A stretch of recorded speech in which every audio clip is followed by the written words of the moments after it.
আমার ছবি তোলা শুরু হয় আমার এক বন্ধু সামন্তক দাস।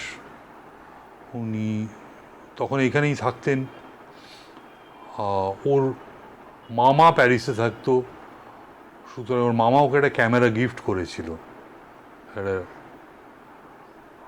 ক্যামেরা গিফট করেছিল, সেটা দিয়েও মাঝে মধ্যে ছবি তুলতো। সেটা দিয়ে আমারও একবার ছবি তুলেছিল, সেই ছবিটাও রয়েছে আমার কাছে কোথাও একটা। তো আমি জানতাম ও ছবি তোলে এবং ওর কাছে একটা ক্যামেরা রয়েছে। তারপর গৌতম ঘোষ যখন অন্তর্জলি যাত্রা ছবিটা বানাচ্ছে তখন বাবার সঙ্গে যোগাযোগ হলো, বাবাকে স্ক্রিপ্ট শোনালো,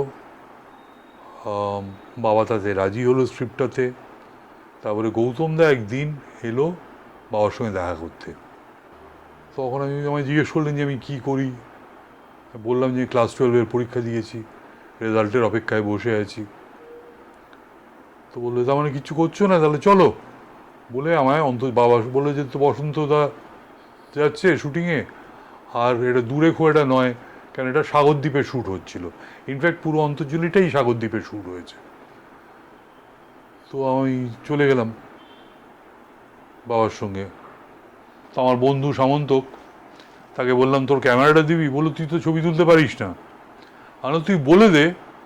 তো আমাকে ফোকাসটা দেখিয়ে দিল, আমায় শাটার স্পিডটা বলে দিল, আর আর কিছু বলেনি। বললো এই শাটার স্পিডের কমে তুললে পরে ব্লার হয়ে যাবে, এই শাটার স্পিডের বেশি, এবং how it is also connected to the exposure. Shutter দিয়ে তো এক্সপোজারও কন্ট্রোল করা যেত, যায় আর কি। সেটা বলে দিল, বললো যা নিয়ে যা, ভাঙিস না, যত্ন করে রাখবি। আমি 1 রোল 2 রোল ছবি ফিল্ম কিনে গেলাম অন্তর্জলিতে ছবি তুলতে। এবং আমার প্রথম রোলটা প্রসেসিংয়ের জন্য আমার কাছে এখনও রয়েছে, সেটা একটু অগোছালো হয়ে গেল। ওখানে আরেকজন ফটোগ্রাফার ছিল, সে বলল, আমাকে দেখলো যে আমি একটা বাচ্চা ছেলে ছবি তুলছি, সে তখন আমাকে তার একটা ফিল্ম আমাকে গিফট করলো। আমি বললাম আমি তো লোড করতে পারি না। তখন ওকে বললাম যে আমি এই প্রথম ছবি তুলছি। তো ওটা আমার দ্বিতীয় রোলে তোলা, আমি গৌতম ঘোষের একটা ছবি তুলেছিলাম, ব্ল্যাক অ্যান্ড হোয়াইট। সেই ছবিটা দেখবেন। আমার মতে ছবিটা আমার এখনও খুব প্রিয় ছবি। ওটা আমার জীবনের প্রথম কি দ্বিতীয় রোলে তোলা বলে প্রিয় নয়, ছবিটা অ্যাকচুয়ালি খুব ভালো ছবি। তো অন্তর্জলি হলো আমার প্রথম ছবি তোলা। তারপরে অল্প অল্প করে এটা ওটা যখন কলেজে ভর্তি হলাম, মাঝে মধ্যে একটু পয়সা জমিয়ে 1 রোল কিনে একটু ছবি তুলতাম। তখন একটা খুব গুরুত্বপূর্ণ জিনিসেরও আমি হয়তো 4টে গেট তুলতাম, তার থেকে বেশি তুলতে পারতাম না। মনে হতো না এটা রেখে দিই, পরবর্তীকালে যদি অন্য কিছু হয়। তো সেইভাবে ছবি তুলতাম। তারপরে আমি অন্তর্জলির পরে গৌতম দা উৎপল দত্তর উপরে ডকুমেন্টারি করে। সেখানে কমপ্লিটলি পয়সার লোভে, কারণ আমার বরাবরই যে আমি যখন ছবি দেখতাম অথবা ছবি, আমার কিন্তু সাদা কালোটা রঙিন ছবির থেকে অনেক ভালো লাগতো, অনেক বেশি, অনেক আমি অ্যাট্রাক্ট করতো আমায়। আমি যখন ছবি তুলতাম ব্ল্যাক অ্যান্ড হোয়াইটই তুলতাম, কিন্তু পয়সারও তো একটা ব্যাপার আছে। সেই পয়সার ব্যাপারটাতে আসছি। আমার দাদা তখন আনন্দবাজারে চাকরি করতেন। আনন্দবাজার মানে কাগজটা নেই, টেলিগ্রাফে, আনন্দবাজার হাউসে চাকরি করতেন। তো আমি বললাম যে উৎপলদার ওপর, তখন দাদা বললো আরে খুব ভালো হয় যদি তুমি গৌতম দা উৎপলদার শুটিং করছে যদি কিছু ছবি তুলতে পারো, কিন্তু রঙিনে হলে তাহলে একটু বেশি পয়সা পেতাম। সেটার লোভে আমি সেই সময় বেশ কিছু রঙিনে ছবি তুলেছি। তারপরে গৌতম দা কণিকার ওপরে একটা ছবি করলো শান্তিনিকেতনে গিয়ে। সেটা ছোট্ট ইউনিট ছিল, আমায় বললো যে তুই যাস না, ততদিনে তুমি থেকে তুই হয়ে গেছে, বললো তুই যাস না, এত ছোটো ইউনিট, কোথায় বা কী করবি। তখন আমি বললাম না, আমার এক বন্ধু আছে, সে শান্তিনিকেতনে থাকছে, আমার শান্তিনিকেতনে থাকার কোনো অসুবিধা হবে না বলে আমি চলে গেলাম। আমি সাইকেলে করে শুটিংয়ের জায়গায় চলে যেতাম, গিয়ে ছবি তুলতাম, অন্য দৌড়াদৌড়ি করতাম ইত্যাদি। তারপরে এই সব কাজকর্ম করছি, এর মধ্যে অন্য একজন দুজনকেও অ্যাসিস্ট করেছি। তার মধ্যে একজন হলো দেবব্রত রায়, উনি যামিনীবাবুর মানে যামিনী রায়ের নাতি। দেবব্রতদা গৌতম দাদের থেকে একটু বয়সে বড় ছিলেন, উনি আমাদের পুরনো পাড়ায় প্রতিবেশী হলেন। তখন আমি যেহেতু কাজ করছি সেই সব শুনে কৌতূহল থেকে উনি আমাকে বললেন, কেন গৌতমদার সঙ্গে ওনার পরিচয় হয়েছিল খুব ভালো, আমায় বললো যে আমার একটা ছোট্ট কাজ আছে, কয়েকটা ছবির ডকুমেন্টারি আছে, তুমি অ্যাসিস্ট করবে। তো আমি তখন দেবব্রত রায়কেও অ্যাসিস্ট করতাম। তখন দেবব্রতদা কলকাতার 300 বলে একটা জিনিস তখন হই হই হচ্ছিল কলকাতার শহরে, 300 ইয়ার্স অফ কলকাতা, যেটা পরে এখন নাগাজ হয়ে মানে সেটা এখন বাতিল হয়ে যায় কলকাতা 300টা। তো তখন দেবব্রতদা একটা ছবি করছিলেন, দেবব্রতদা বলতাম, দেবব্রতদা একটা ছবি করছিলেন, Kolkata the city through the eyes of painters. সেই সময় আমার সুযোগ হলো কিছু উচ্চমানের আর্টিস্ট তারা কাজ করছে তাদের কাছে গিয়ে তাদের শুটিং অ্যাসিস্ট করার। দেবব্রতদার তখন আমি অ্যাসিস্ট্যান্ট ছিলাম, এবং আমি তখন ছবিও তুলেছি। আমি বিকাশ ভট্টাচার্যের ছবি তুলেছি, গণেশ পাইনের ছবি তুলেছি, এবং আরও বেশ কিছু লোকের ছবি তুলেছি। আমার কাছে বিকাশদার ছবির একটা ছবি তো খুব প্রিয়, যেটা বিকাশদার ছেলে বিভাসও মনে করে সেটা ওরও খুব প্রিয় একটা ছবি সেটা। আর গণেশদার ছবিগুলো তুলেছি বিভিন্ন সময়, সেগুলো ব্যবহারও হয়েছে। আমি তখন কলেজে ফাইনাল ইয়ার, গৌতমদা বললেন যে গৌতমদা বিসমিল্লার ওপরে একটা লম্বা ডকুমেন্টারি বানাচ্ছেন, খুব খুশি। আমায় ডেটটা বললেন যে এই সময় থেকে শুটিং, কিন্তু তখন আমার ফাইনাল পরীক্ষা। আমি গৌতমদাকে বললাম যে আমি তো তোমার 2 দিন পরে যেতে পারবো, তুমি তাহলে প্রথম 2 দিন, এবং যেটা যা বুঝলাম যে একটা বড় ইউনিট যাচ্ছে, তো কোনো অসুবিধা হওয়ার কোনো কারণ নেই। আর আমি তো একজন এক্সট্রা হিসেবে সারভাইভ করেছি গৌতমদার কাছে। তো ইনফ্যাক্ট বিসমিল্লার ছবিটা আমার কাছে খুব important, not the photograph but the film, কেন ওই আমার প্রথম অ্যাসিস্ট্যান্ট হিসেবে গৌতমদার ছবিতে নাম গেল। তো আমি প্রেসিডেন্সিতে আমাদের সিট পড়তো সেন্ট জেভিয়ার্সের, আমি সেন্ট জেভিয়ার্স থেকে প্রেসিডেন্সি গিয়ে পরীক্ষাটা দিয়ে, লাস্ট পরীক্ষাটা দিয়ে, তারপরে হাওড়া স্টেশনে আমার এক বন্ধু আমায়, বাবা রেলওয়েতে চাকরি করতেন, তার বাড়িতে একটু জলখাবার খেয়ে আমি বিকেলের ট্রেন ধরে বেনারস চলে গেলাম।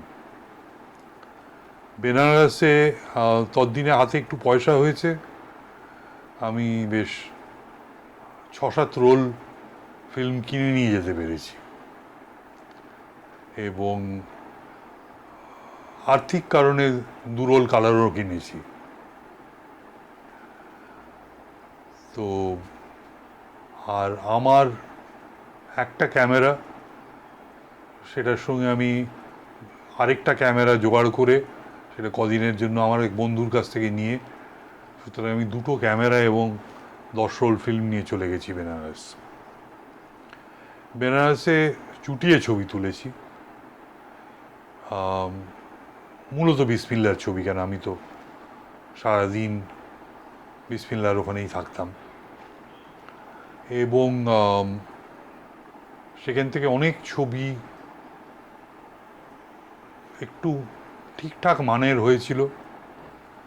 তাই গৌতম দার একটা বই আছে, সেটা প্রতিক্ষণ থেকে বেরিয়েছিল বিসমিল্লার ওপরে। তো সেই বইটাতে আমার অনেকগুলো ছবি আছে, আমার তোলা ছবি। তখনই খুব এক্সাইটেড যে বিসমিল্লার ছবি তুলছি এবং কাজ করছি। কিন্তু তখন তো আমার 20 ঘরে বয়স। আমি দি ইম্পর্টেন্স অফ বিসমিল্লা বুঝে উঠতে পারিনি। হয়তো বোকা বলে বুঝতে পারিনি, অথবা আমি এখন বলছি যে অল্প বয়স বলে বুঝতে পারিনি, হয়তো বোকা ছিলাম বলে বুঝতে পারিনি। কিন্তু আজকে 2025-এ বিসমিল্লা ছবিটার দিকে যখন তাকাই, অথবা আমার তোলা ছবিগুলোর দিকে যখন তাকাই, আমি বুঝতে পারি that I work with a legend.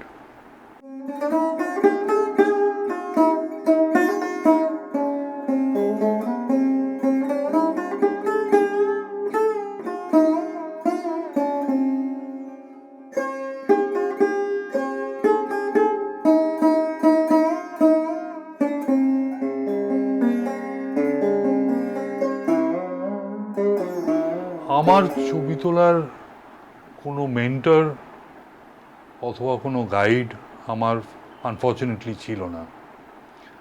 আমি যা ইচ্ছে হতো, যা মনে হতো, যেখান থেকে মনে হতো সেইভাবেই ছবি তুলতাম। আমি কিন্তু আজও করে কিছু জানি না ফটোগ্রাফির। আমার টেকনিক্যালি কোনো ধারণা নেই। আমায় যদি আপনি একটা ক্লাস নিতে বলেন, আমি কিন্তু ক্লাসটা নিতে পারবো না, কেন আমি কিছু জানি না বলে। তৃতীয়ত হলো, আমি জানি না, আমি যে জানি না সেটা আমি জানি অনেক বছর, কিন্তু আমি সেটাকে কোনোদিন কারেক্ট করার চেষ্টা করিনি বাই নোয়িং অর লার্নিং, কোনোদিন চেষ্টা করিনি। আমার ছবি যখন আমি ছবি তুলতে শুরু করলাম, পরবর্তীকালে যখন একটু ছোটো করে প্রিন্ট করার যখন হলো, তখন একজন দুজন দেখতো, দেখে একটু কমেন্ট করতো। তার মধ্যে একজন ছিল রুদ্র সেন, রুদ্রদা। রুদ্রদা তখন HTA-তে কাজ করতো কলকাতায়। আমায় বলতো যে কোন ছবিটা ভালো এবং কেন ভালো। ওর একটা আর্ট কলেজ ব্যাকগ্রাউন্ড ছিল, ও ওয়াল্টার টমসনে ক্রিয়েটিভে ছিল HTA-তে, সুতরাং আমাকে সেইগুলো বলতো। রুদ্রদা আমার একটা চমৎকার ছবি তুলেছিল একসময়, সেটা হারিয়ে ফেলেছেন, রুদ্রদা হারিয়ে ফেলেছে, কিন্তু আমার কাছে তার একটা প্রিন্ট রয়েছে। তো তাছাড়া আমায় কেউ গাইড করার অথবা হাত ধরে একটা এগিয়ে নিয়ে যাওয়ার অথবা একটা জিনিস থামিয়ে দেখানোর সে অর্থে কোনো লোক ছিল না। আমি, আপনারা যদি বলেন, আমি সেলফ টট, যতটুকু শিখেছি নিজের দোষ থেকে অথবা নিজের ভুল থেকে অথবা নিজের ভালো থেকেই শিখেছি। আমার সঙ্গে সুব্রত মিত্রর পরিচয়, ঘনিষ্ঠ পরিচয় হয়, আমি চিনতাম ভদ্রলোককে, উনিও আমায় চিনতেন, কিন্তু ওনার সঙ্গে এই রিলেশনশিপটা ডেভেলপ করে আমি যখন কলেজে পড়ি। আমার কলেজে পড়ার সময় সুব্রতদা মাঝে মধ্যেই, আমাদের তখন তো ল্যান্ডলাইন, কেন তখন তো মোবাইল আসেনি, মাঝে মধ্যেই সুব্রতদা বাবাকে ফোন করে বলতেন যে এই জিৎ তো কয়েকদিন আসেনি, ওকে একবার পাঠিয়ে দিও তো, একটু দরকার আছে। আমি তখন চলে যেতাম কলেজ থেকে ক্লাস ফেরত, ক্লাসের পরে, এবং সুব্রতদার সঙ্গে অনেক রকমের কথা হতো। সে কথায় আমি শিখতাম, উনি যা যা বলতেন সেগুলো শুনতাম। সুব্রত আমায় খুব স্নেহ করতেন, তার একটা নমুনা হলো যে উনি আমাকে ওনার ছবি তুলতে দিতেন। সুব্রতদা অধিকাংশ লোককে, আমার বন্ধু বান্ধব ফটোগ্রাফার্স, তাদের বলছে তুমি ক্যামেরা বার করেছো কেন, তুমি ক্যামেরা বার করেছো কেন। উনি তো একটু ক্যামেরা রেখে দাও আগে, তারপরে কথা বলবে, এই ধরনের উনি সুব্রত মিত্র ছিলেন। কিন্তু আমার ক্ষেত্রে সেটা উনি বলতেন, এবং আমি যখনই ছবি তুলতে চাইতাম উনি সেটার জন্য দিতেন।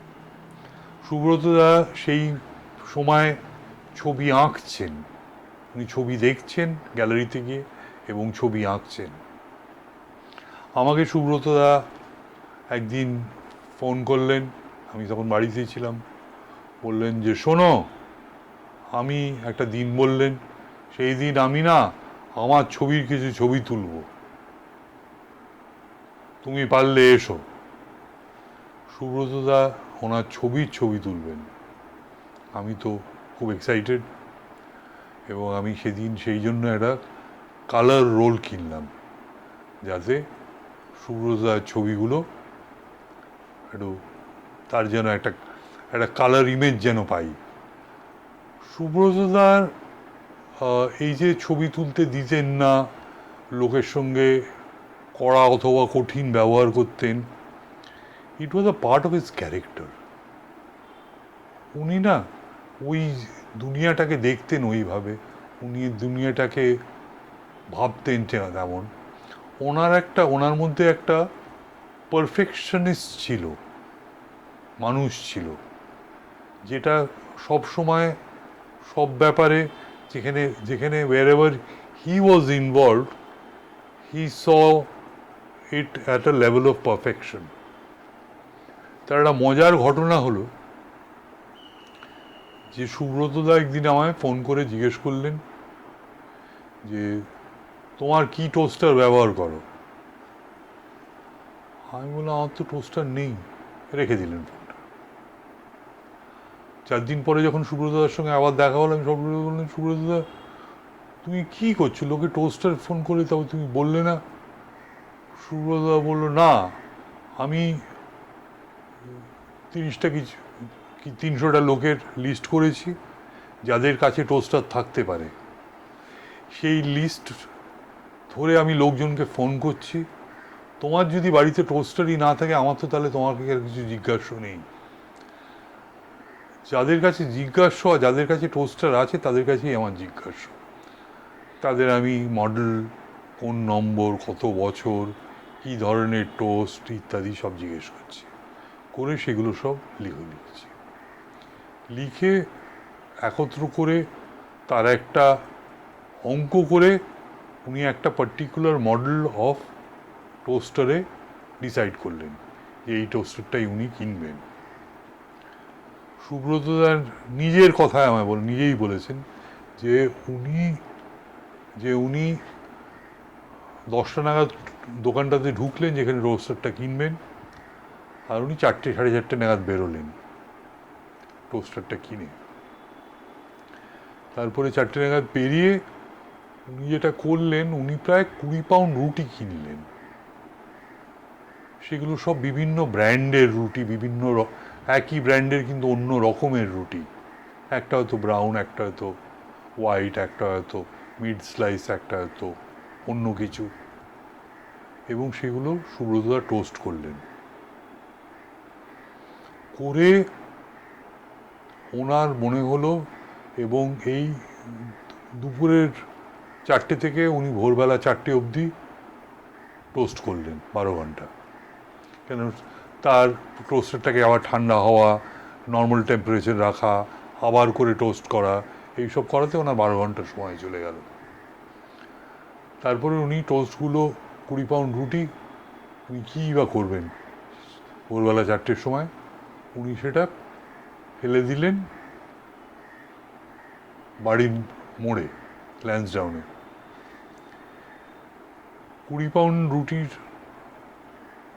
খবর পেয়ে পাড়া এবং বেপাড়ার যা কুকুর ছিল তারা এসে হামলে পড়লো সেই 20 পাউন্ড টোস্টের ওপর। এবং সুব্রতদা বললেন কোনো ঘুমোতে দেয়নি, সারা সকাল ওরা মারপিট করেছে আর ঝগড়া করেছে এবং পরস্পরের সঙ্গে ইয়ে করেছে। এই হলো সুব্রতদা। সুব্রতদা অনেকেই বলেন যে খুব সেলফিশ ছিলেন।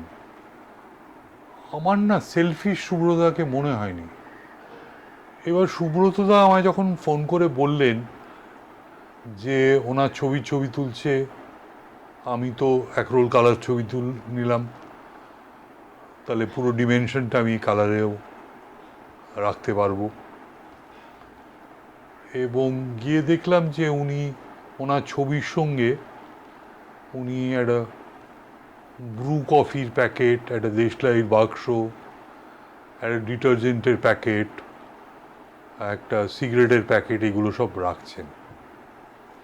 তো আমি অল্প বয়সী এবং বোকা বলে আমি সুব্রতদাকে জিজ্ঞেস করলাম, সুব্রতদা তুমি এটা কেন রাখছো? সুব্রতদা আমায় বললেন যে উনি এই ছবিগুলো তো কালারে প্রিন্ট করবেন, তখন সেই কালার ডিমেনশনটা উনি কী করে জানবেন যে কারেক্ট হচ্ছে কি হচ্ছে না। তার জন্য ওই সিগারেটের প্যাকেট আর ডিটারজেন্টের প্যাকেট আর কফির প্যাকেট আর দেশলাইয়ের বাক্স will be his guideline to the correction of the his colour images. এই ছিলেন সুব্রতদা। উনি পুরো জিনিসটাই এইভাবে দেখতেন।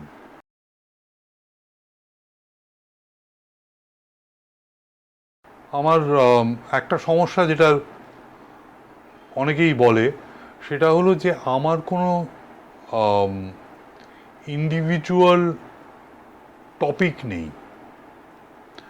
আমি না, যে আমি ঘোড়ারও ছবি তুলেছি, আমি রাধাপ্রসাদ গুপ্তরও ছবি তুলেছি, আমি সুব্রত মিত্রেরও ছবি তুলেছি, আমি বিসমিল্লাহ খানেরও ছবি তুলেছি, আমি মাংসের বাজারেরও ছবি তুলেছি, আমি 3টে শহরে ঘুরে আমি মাছের বাজারেরও প্রচুর ছবি তুলেছি।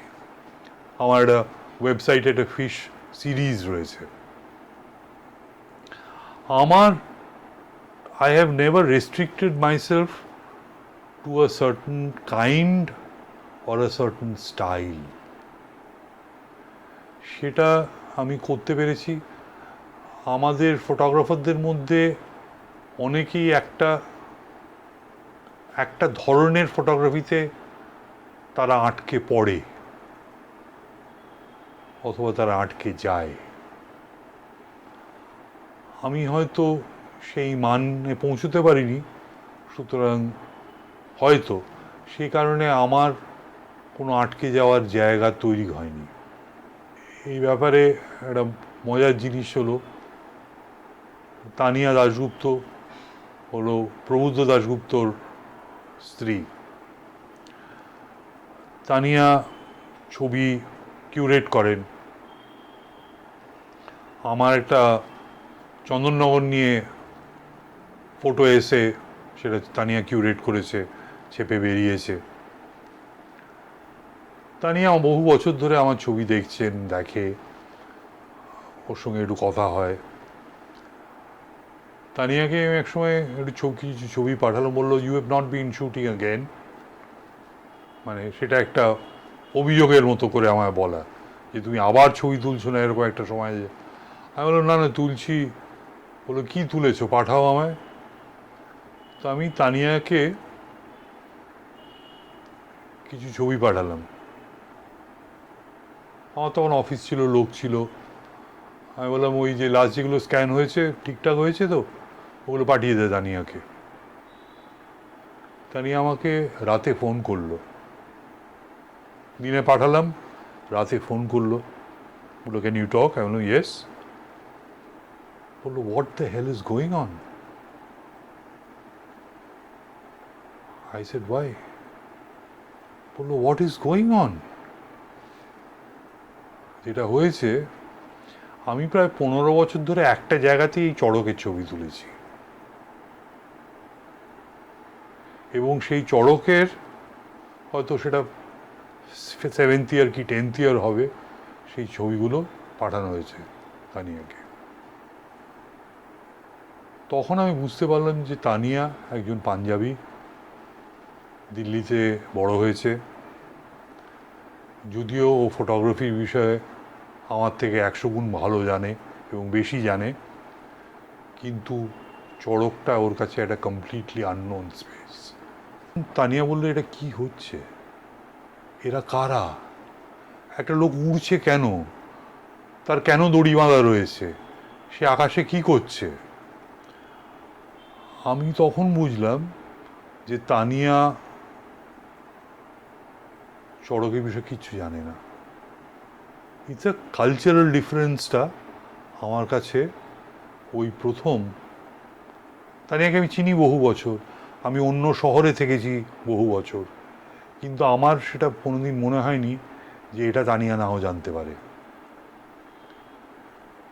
এবং আমার যখন আমি ফাইনালি এই 14-15 বছরের ছবিগুলো একত্র করে যখন একটা ফটো এসে করলাম, আমার মনে হলো যে আমার একটা দায়িত্ব যে শুধু ছবিগুলো না দিয়ে একটা ইন্ট্রোডাকশন দেওয়ার, যে এটা কি হচ্ছে।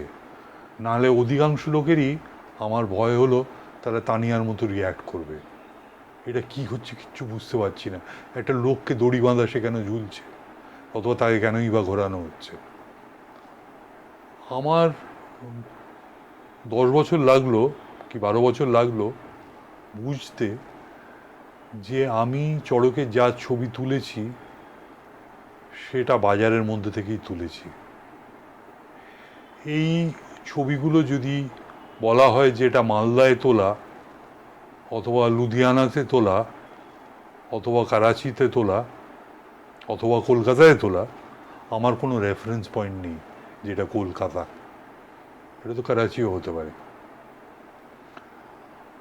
আমি তখন আদিত্য বসাক, আমার বন্ধু মানুষ, খুব নামকরা পেইন্টার আদিত্য, আমি আদিত্যকে বললাম যে ছাতুবাবু লাটুবাবুর বাজারের উল্টো দিকে যে বিশাল বাড়ি, সেইখান থেকে যদি আমি একটা ওয়াইড অ্যাঙ্গেলের ছবি নিতে পারি, তাহলে আমি ফোরগ্রাউন্ডে চড়কটা পাবো আর পেছনে কলকাতার স্কাইলাইনের ছবিও পাবো।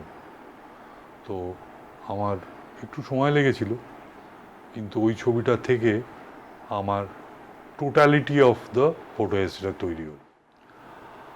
আমার ছবি তোলা সময় আমি প্রথমেই দেখি যে কোন জায়গাটা খালি আছে। দ্বিতীয় জিনিস, আমি জানি না অন্য লোকে কীভাবে ছবি তোলে, কেন আমার মাথাটাই আমি জানি, আমি তো অন্য লোকের মাথাটা জানি না কীভাবে অপারেট করে অথবা কীভাবে কাজ করে। আমি দেখি, তারপরে আমার মাথায় আমি দেখি যে আমি যদি ওইখানে দাঁড়িয়ে অথবা ওখানে বসে অথবা ওখান থেকে যদি আমি ছবিটা তুলি কী হবে, মনে হয় যে না, ওটা হবে না। তখন আমার মাথায় অন্য অল্টারনেটিভ স্পেসগুলো আমি দেখি, যে এর 45 ডিগ্রি থেকে এই একটা অবজেক্ট অথবা একটা সাবজেক্টের কথা, সে তার এই ডিগ্রি থেকে এই লাগছে, আমি যদি এই ডিগ্রি অন্য ডিগ্রিটা যদি চেঞ্জ করি, অন্য ডিগ্রিটা কোনটা খালি আছে, আমি যে জায়গাটা খালি আছে সেখানে হয়তো একটা দেওয়াল, সেখান থেকে আমি যেতে পারবো না, অন্য যে জায়গাটা অ্যাভেলেবল স্পেস, দি অ্যাভেলেবল স্পেস টু শ্যুট। এবং সো আমি সেইভাবে বাছাই করে সেই জায়গাটা তৈরি করি, সেই জায়গাটা থেকে গিয়ে আমি নিজেকে পজিশন করি।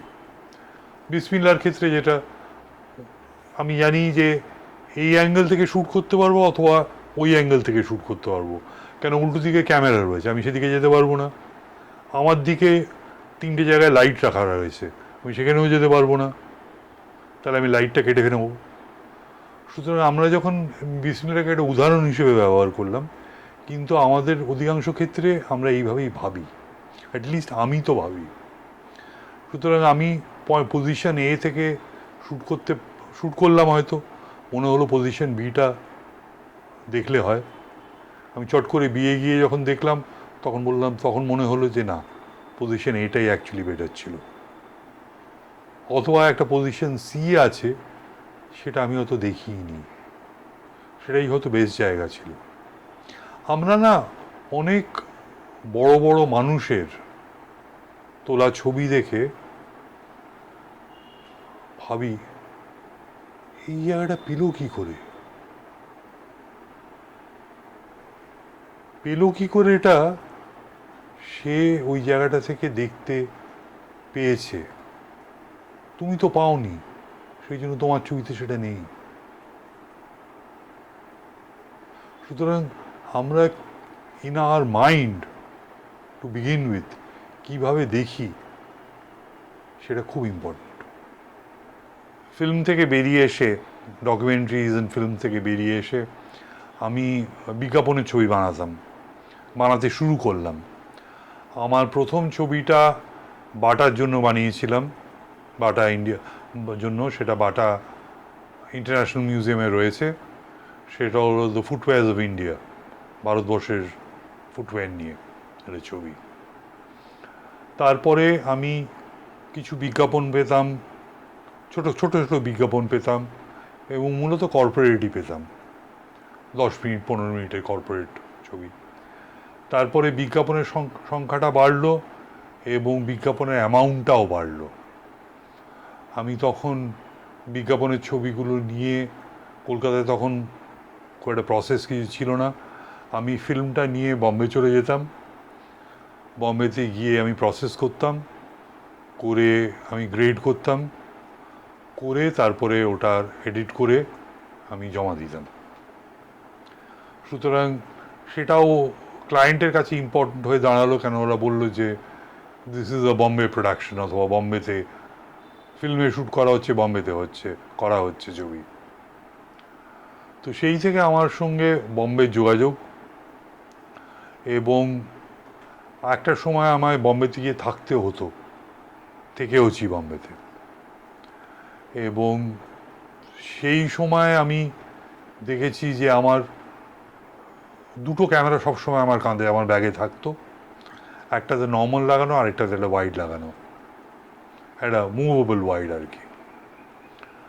আমি এই দুটো ক্যামেরা দিন রাত আমার সঙ্গে থাকতো। আমি যখন এডিটে যেতাম, আমি যখন যেখানেই যেতাম সবসময় থাকতো। এবং সেই জায়গায় আমি প্রচুর ছবি তোলার সুযোগও পেয়েছি, অথবা করে নিতে পেরেছি সুযোগ। তার মধ্যে বিভিন্ন সময় আমি প্রথম দিকে থাকতাম কোলাবাতে, সেটা হলো দক্ষিণ বম্বেতে।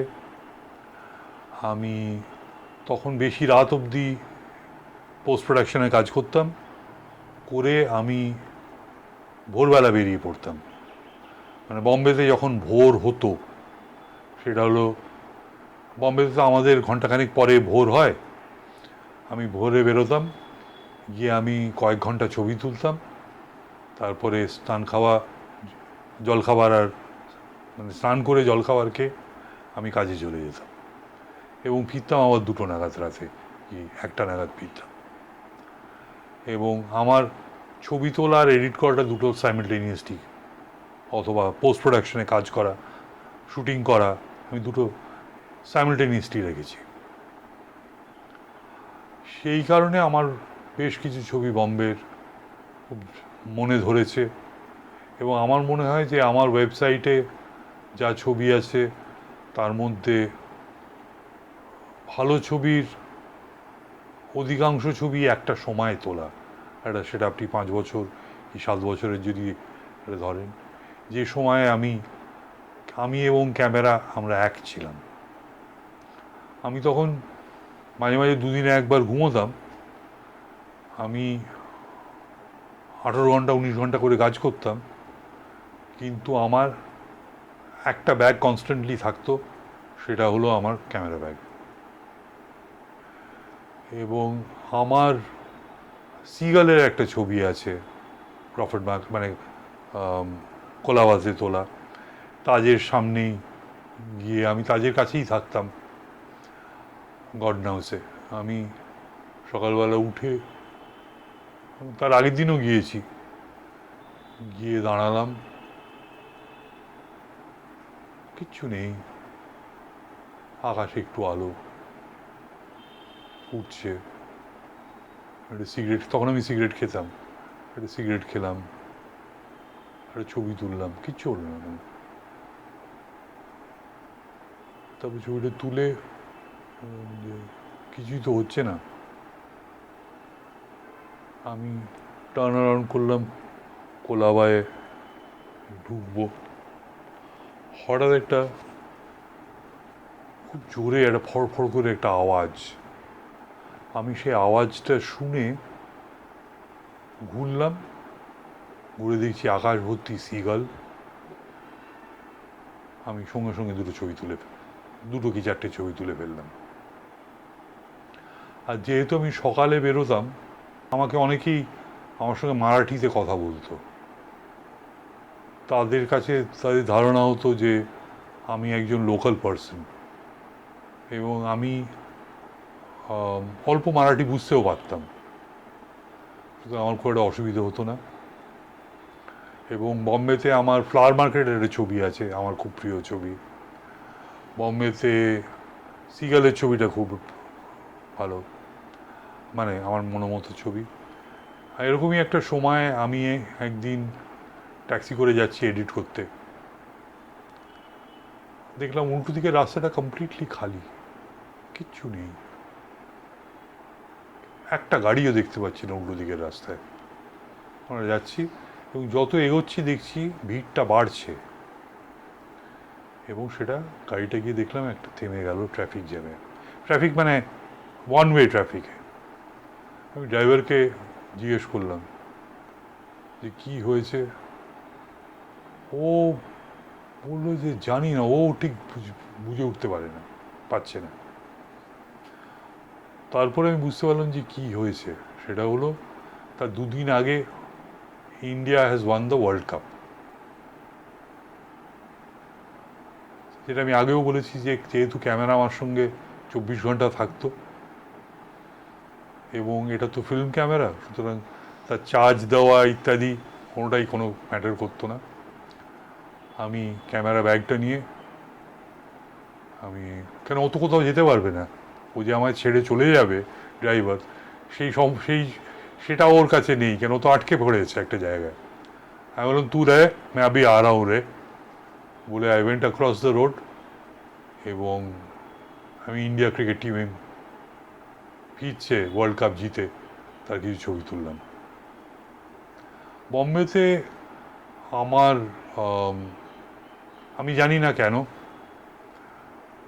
কিন্তু আমি হয়তো একটা ফ্রিডম পেতাম যেটা আমি কলকাতা শহরে পাইনি, অথবা পেতাম না, পাইনি বলবো না, অথবা যেটা আমি পেতাম না। এবং অথবা এটাও হতে পারে যে একটা নতুন জায়গা, আমি সেটাকে নতুন করে দেখলাম। কেন আমি তো কলকাতা দেখে এসেছি জন্মে থেকে, কিন্তু বম্বেতে আমি তখন দেখছি, তাই হয়তো আমি নতুন করে দেখছি একটা নতুন শহর। কিন্তু সেটা আমার দিল্লির ক্ষেত্রে কিন্তু কোনোদিন ওয়ার্ক করেনি। আমি দিল্লিতেও বহু ছবি তুলেছি, আমি দিল্লিতে যেটা বম্বেতেও তুলেছি, আমি সেটা দিল্লিতেও তুলেছি। আমি যেন মাছের বাজার, আমি কলকাতা, দিল্লি, বম্বে। দিল্লিতে আমার যাওয়ার কারণ হলো আমার দাদা দিল্লিতে থাকেন, সে কারণে আমি দিল্লি ঘন ঘন যেতাম। স্পেশালি পুজোর সময় একটাই সময় পেতাম যখন দিল্লি গিয়ে যেতাম, এবং আমি দিল্লির প্রচুর ছবি তুলেছি।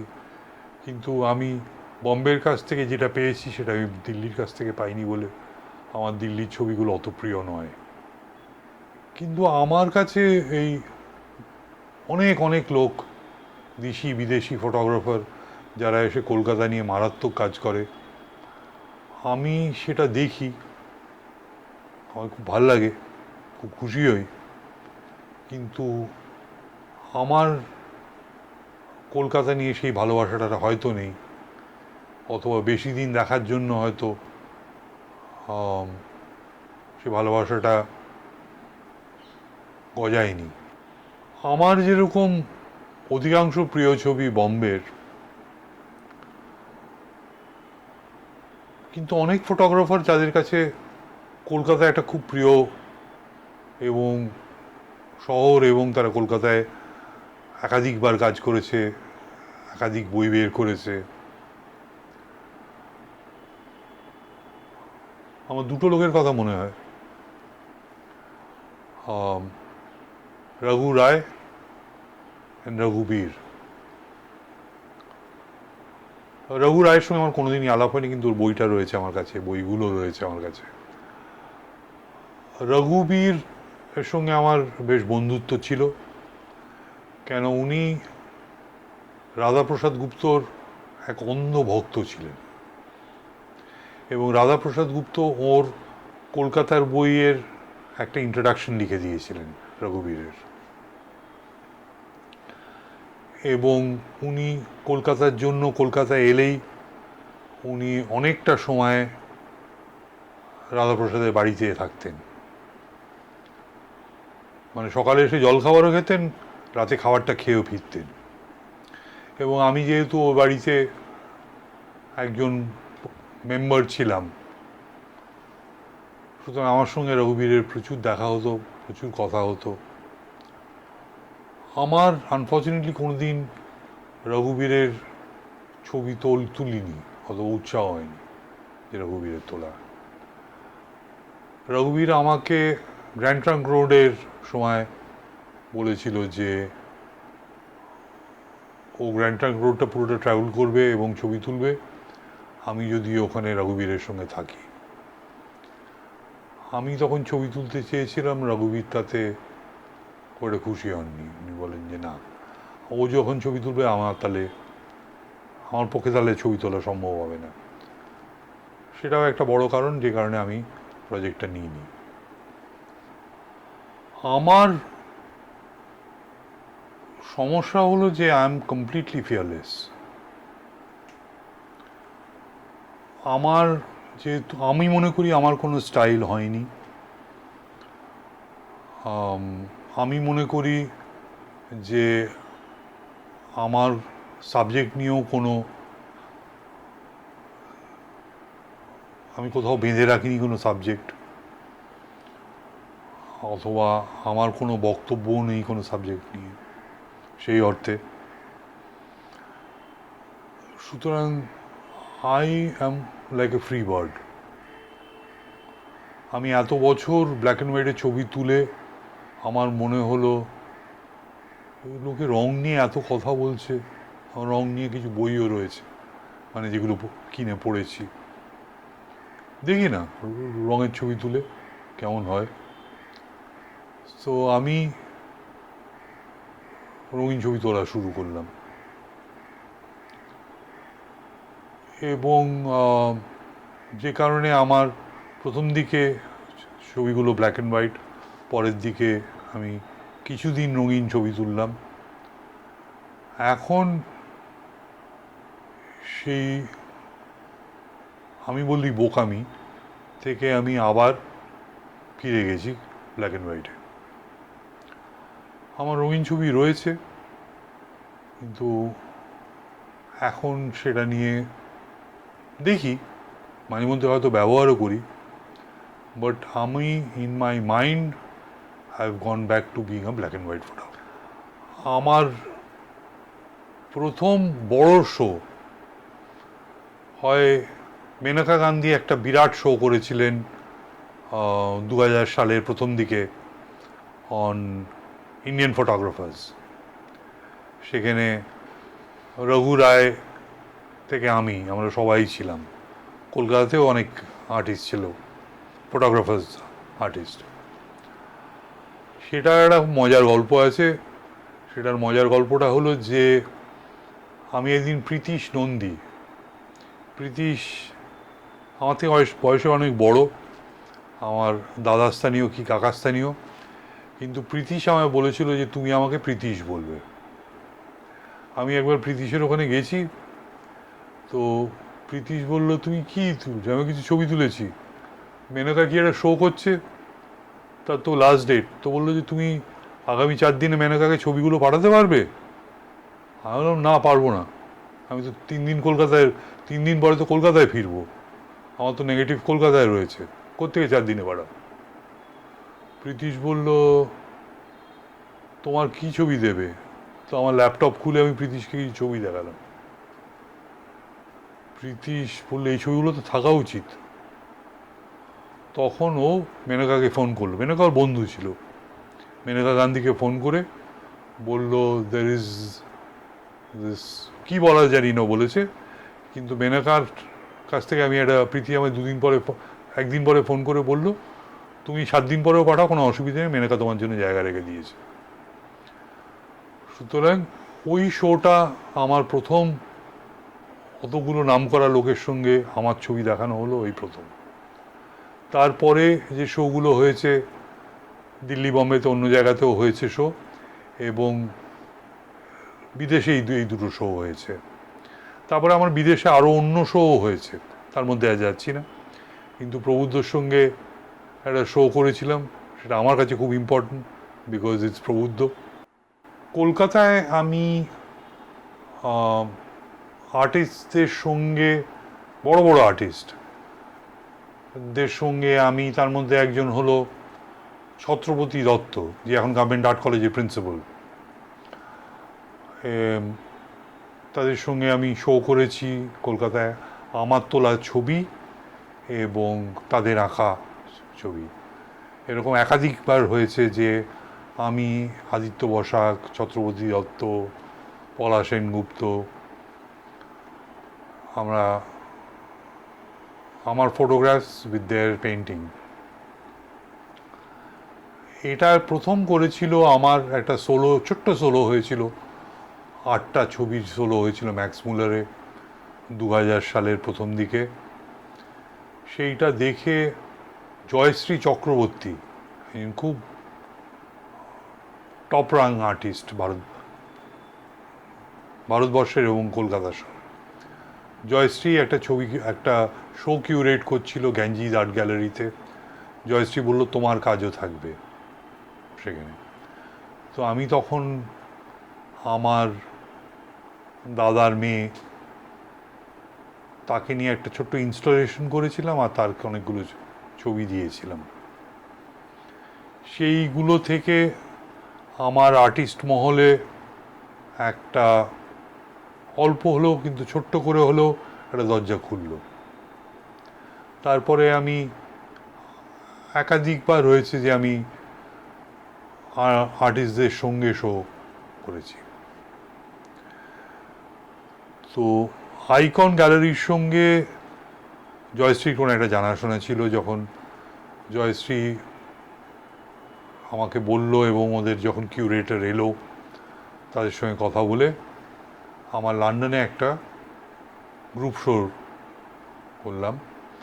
তখন আমার ওদের সঙ্গে কথা বলে মনে হলো যে আমি তার বহু বছর আগে তুলেছিলাম এটা, যে মাংসের দোকান। তো মাই মিট সিরিজের আমি বেশ কিছু ছবি, তার আগে একটা ম্যাগাজিনেও তারপরে একটা ম্যাগাজিনেও বেরিয়েছিল। কিন্তু কলকাতার শহরে meat and red meat and big red meat দেখানো হয়তো একটু আনকমফোর্টেবল, সেই জন্য আমি দেখানোর কোনো চেষ্টাও করিনি। ওটা লন্ডনে একটা শো হয়েছিল এবং তাতে একটা খুব হই হই পড়েছিল ওই শোটা থেকে। লন্ডনে আমার অনেক ছবি বিক্রি হয়েছিল, সেইটা খুব ইন্টারেস্টিং। সেই জন্য লন্ডনের শোটা আর একটু বেশি মনে আছে। আমি অধিকাংশ ফিল্মেই ছবি তুলি, এখনও তুলি ফিল্মের ছবি। আমি কিছু সময়ের জন্য কিছু ছবি ডিজিটালে তুলেছিলাম। আমি এখনও একটা ডিজিটাল ক্যামেরা ইউজ করি ফুজির, আর আমি ফিল্মও ইউজ করছি ইলফার্ড। আমি ফিল্মটা বিলেত থেকে আনাই, নিউ ইয়র্ক থেকে আনাই ফিল্ম, কেন এখানে কবের ফিল্ম, কী তার প্রসেস ইত্যাদি সেই নিয়ে আমার একটু সন্দেহ থাকে। সুতরাং আমার ফিল্ম নিউ ইয়র্ক থেকে আসে।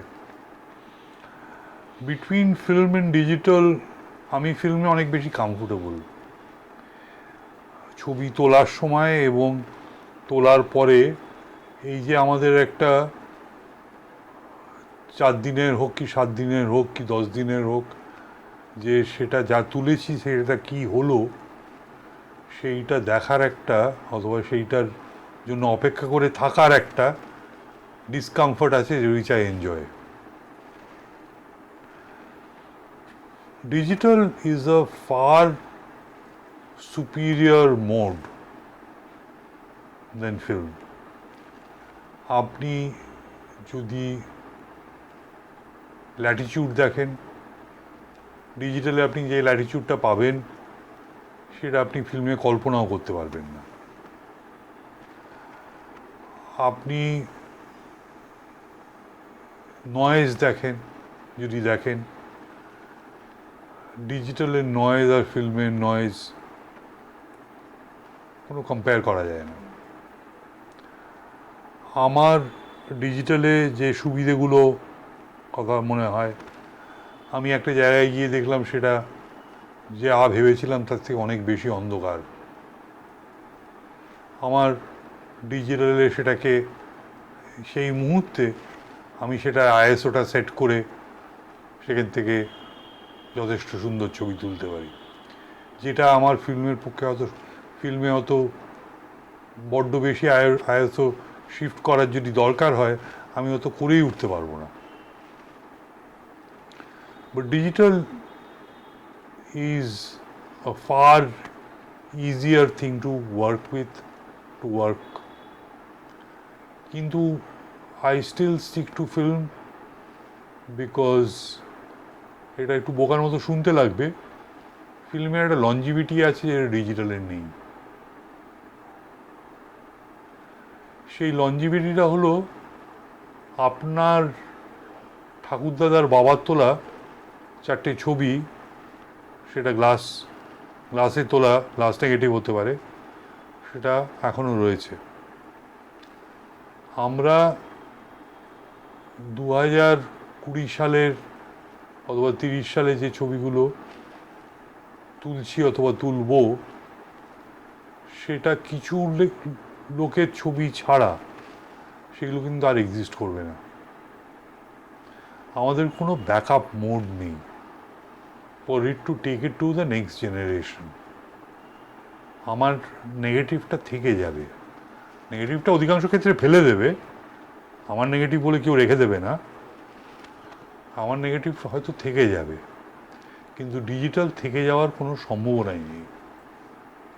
ডিজিটালে আপনি যদি প্রিন্ট করে রাখেন, আপনার নাহলে 10 জিবি কি বা 20 টিবি কি 100 টিবি যেটা আপনি রেখেছেন ডিজিটালে, সেটা উবে যেতে না খুব একটা কিছু লাগে না। কিন্তু ফিল্মে সেটা উবে যাওয়ার কোনো জায়গা নেই, কেন ফিল্মটা আমার কাছে এখনও রয়েছে। আমি যা স্ক্যান করেছি, আমি আজ অবধি যা ছবি তুলেছি আমার সব ইয়ার ওয়াইজ স্ক্যান করে নাম্বার দিয়ে রাখা আছে। সেটা যদি আমি সেই ডিজিটাল সেন্সটা যদি উড়েও যায়, আমি ওটাকে রিস্ক্যান করে নিতে পারি। সেই জিনিসগুলোও যদি হারিয়ে যায়, তাহলে আমার কাছে স্ক্যানের একাধিক কপি অন্য জায়গায়ও রাখা আছে।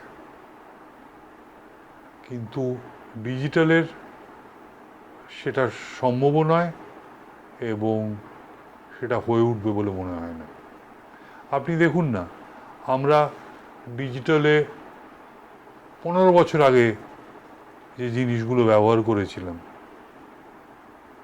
যে কার্ডগুলো, যে জিনিসগুলো, সেটা আজকে আপনার দেখার মধ্যে ওপরও দেখার জন্য যে প্রয়োজন যদি হয়, সেটাও দেখার আপনার জায়গা নেই।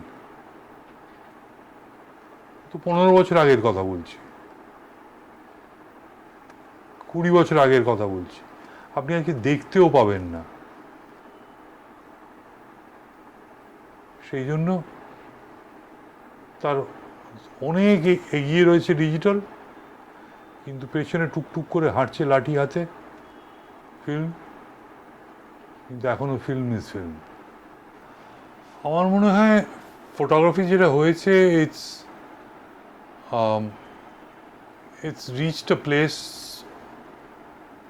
সেটা আমি ডিজিটালে যেটা হবে অথবা আমাদের ঘড়ির ক্ষেত্রে, ফোনের ক্ষেত্রে এবং ফটোগ্রাফির ক্ষেত্রে একই দিকে যাচ্ছি, সেটা আরও ডিস্টিংক্ট, আরও ক্লিয়ার, আরও বেটার, আরও সুন্দর সেটা হবে।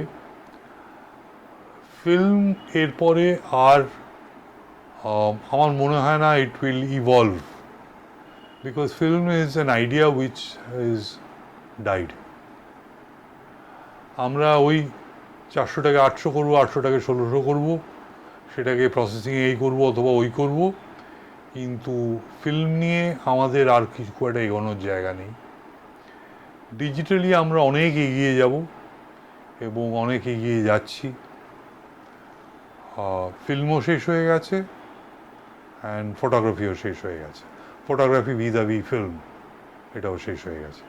এখন ডিজিটাল যেভাবে প্রোগ্রেস করছে, এবং এর পরে আমার মনে হয় আমার next life which will be in the capital of Delhi.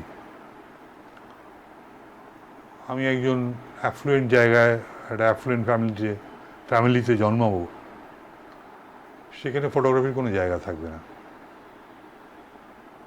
Even in a capital city like Delhi, in India's, in world's top economy, ততদিনে ভারতবর্ষ একটা প্রথম দিকে উঁকি মারছে অথবা চলে গেছে একটা ইকোনমি হবে। ফটোগ্রাফির কোনো জায়গা থাকবে না। যেটা থাকবে হলো ডিজিটাল ইমেজিংয়ের জায়গা থাকবে।